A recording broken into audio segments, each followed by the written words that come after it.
Let's talk about some more whisperings from the webway. We've got multiple more teased Eldar images, and some reported leaks for a lot of their core rules, including the Shroud runner profile for their new Jetbikes.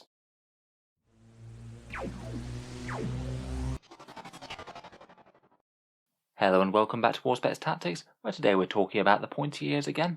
The Eldar leaks and teasers really are coming thick and fast, as we've got the slightly weird situation going on of an official teaser advent calendar with pictures of the new models, side by side with a completely unofficial leaks advent calendar brought out by the Eldar Discord server, who appear to have got their hands on some leaked rules.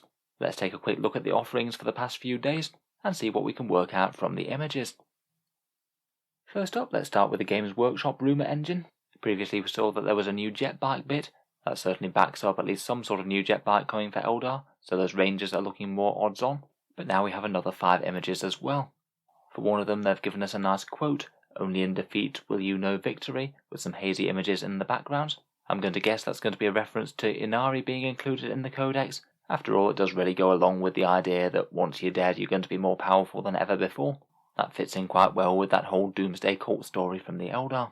I'm not sure if that's just artwork in the back, or maybe a new model superimposed on some clouds or something. It doesn't really seem very specific either way. Otherwise though, we've got a fancy crest on the top left. It's more ostentatious than virtually any other Eldar crest that I've seen, making me think that it's likely to be an autarch or special character. Seems a little bit over the top just to be a squad leader or something. The next one, the back piece, is very specific. That one looks exactly the same as the current Ranger models, so it pretty much confirms that we know new Rangers are going to be coming in some form or another. I think that the leaks have both Rangers and Ranger jetbikes, so it easily could be either of those. Next we have another Eldar weapon of some sort. We saw the Ranger long rifle previewed last time. This one is a little bit less clear. I'm kind of torn between saying this could either be a death spinner or a fusion gun. Maybe the death spinner seems a little bit more likely, with the hand appearing to be above it, though something about that canister slung underneath it does make me want to say melter for some reason. In any case, new warp spiders are certainly rumoured. They're certainly among some of the oldest current kits in 40k right now. Finally, on the bottom right, we have a bit of a non-specific foot. It appears to be perching on some sort of Eldar scenery, so I guess it could quite likely be a character. It's looking kind of similar in styling to Illic Nightspear's scenic base maybe. So I guess it might not be 100% out of the question, it could just be generic Rangers, if they have managed to acquire some tactical rocks all of their own. In any case, even if we can't 100% identify any of these, the sheer quantity of them do really confirm that we are getting a massive Eldar release. It looks like we're being teased a massive mashup of loads of different models at once. It's going to be good times if you are collecting craft worlds, or you are holding off on a collection while most of their range happens to be in resin. Moving on to rules leaks now, and the Eldari Discord server has most certainly been keeping them coming. They've been posting a short section of leaks each day. They're certainly not confirmed or corroborated in any way, but they do seem believable, really quite detailed, and they report that their source was originally a playtester copy of the codex, so it's perfectly possible that a bunch of the things could have been changed in small ways between when the person saw it and when the book actually goes to print. In any case, even if these are unconfirmed, they are really quite fun to look through, and I must admit everything that I've seen so far does seem pretty believable. A few days back they came out for a profile for these new Shroud runner Ranger jetbikes. Supposedly they're going to be 35 points a model, have a fairly standard Eldar jetbike profile, albeit with ballistic skill 2+, and they have 3 wounds per model, because apparently similar to the Harlequin Skyweavers, apparently they're going to be a 2-man Ranger jetbike, one of them operating a scatter laser, and the other one plugging away with a Ranger long rifle, apparently at AP-1. Certainly seems very plausible, and could be a fun unit to use as utility and getting shots or range on things that you wouldn't normally be able to. The quick movement would really help with that, and apparently they've got some rules such as being able to gain cover. Normally bikes can't, of course, and also ignore cover when they're up close to their prey. Just from the face of it, it doesn't sound like they're going to be any sort of mainline battle damage dealers, paying a premium for their massive mobility and their ability to take cover better. Otherwise, they've talked about really quite a lot of other core rules from the codex, and particularly out of the sub-factions. They're stating that battle focus has really changed quite a lot, no longer just being advance and shoot normally, but now apparently after you shoot, you get to make a d6-inch movement, which sounds truly massive to be honest, potentially doing some insanely annoying move-shoot-move shenanigans, or just getting yet more movement, say if you're trying to close with the enemy. I had heard some people mentioning that was rumoured to be the case already, quite possibly from the same source, but if that has truly made the cut into the final book, that would be absolutely massive for Eldar armies, Games Workshop has kept Move Shoot Move as a very rare mechanic throughout 8th and 9th edition now, and to just casually hand it out to most of an army would be really big indeed. I can see why they'd keep it to D6 inches if they have done so, at least then it would be not quite as reliable to get you exactly where you want it to be. And we don't yet know exactly which units are going to have it. It could be infantry, it could be everything including vehicles for all we know. Apparently though it doesn't work if you're advanced or if you've fallen back. Otherwise, reportedly Corsairs, Inari and Harlequins are all in the same book, Corsairs being the most interesting include in my opinion, as I was expecting them to be something that was quietly forgotten, things like the Elysians in the Forge World book for example.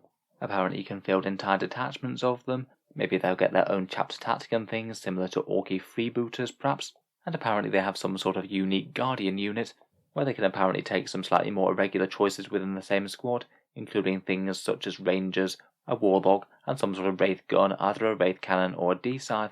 That would sound like a bit of an unusual unit by current Eldar standards. I guess if that is to be true, they'd have to redo the Guardian kit and include those options if you wanted to build Corsairs from them. The rumours for psychic powers are that the core ones are going to be largely unchanged, and I can't say that that's the worst thing in the world. The Eldar psychic powers are already pretty decent, I think. Most of the core discipline remains useful, and the Warlock ones particularly so. Apparently though you won't be able to charge after you've used Quicken anymore, so that would put paid to a unit of Shining Spears casually crossing the entire battlefield and charging turn 1.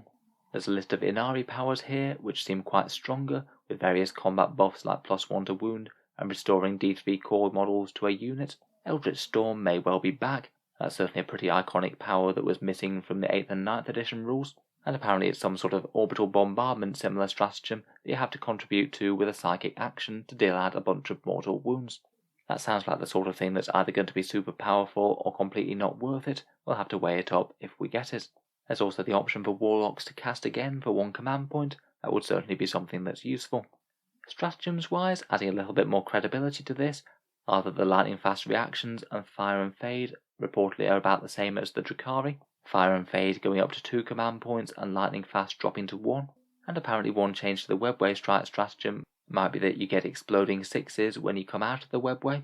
That certainly seems pretty powerful on a lot of units. Often the webway is the best place for damage dealers that lurk there before getting an alpha strike, so making an alpha strike even stronger just seems like all win. Finally there's a couple more things for the Inari. They get to fight first all the time, and their strength from death rule is now +1 to hit if their squad's taken any casualties, similar to the rules for the Sisters Order of Our Martyr Lady, who also get their own type of strength from martyrdom. That would seem a bit better than their current rules in my opinion, though I must admit I think Eldar often will struggle to get the +1 to hit, often with their fragile units that are either just going to be wiped out or completely fine. Finally, you can supposedly also soup in Drakari units too, but you must have more craft world units than Drakari units in an Inari detachment, so the emphasis is forced to be kept on the craft worlds. As I said before, I'd take these all with a pinch of salt. It's not impossible that this could all be completely made up, but it all seems quite thought through and likely to me. We'll just have to wait and see what actually materialises when the Eldar get their new book. So let me know what you think down in the comments. Does this all seem believable? Are you excited for a new Eldar book if all of this is going to come to pass? I look forward to hearing your thoughts and ideas as per always. I'll link the Discord server down in the video description if you want to keep up with these. Hopefully I might make a video again about it in another few days' time. If you'd like to see that, feel free to subscribe to Auspex Tactics. I'll certainly cover any more news as we get it.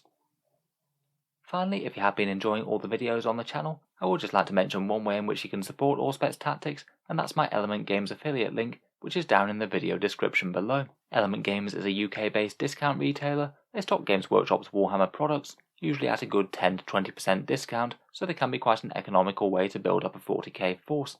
If you do click the link and order anything through them, a small amount goes to help support Auspex Tactics without costing you any more whatsoever. In any case, it can be a way to help support if you were thinking about ordering in something anyway. If you live over in the USA and Canada, I do also have an Amazon affiliate link down there as well. That one works in much the same way. Click the link, buy literally anything off Amazon, and a small amount goes to help support Auspex Tactics without costing you any more. A massive thank you to you guys who have been using those, it does make a big difference. In any case, thanks very much for listening, and I'll hope to see you guys next time.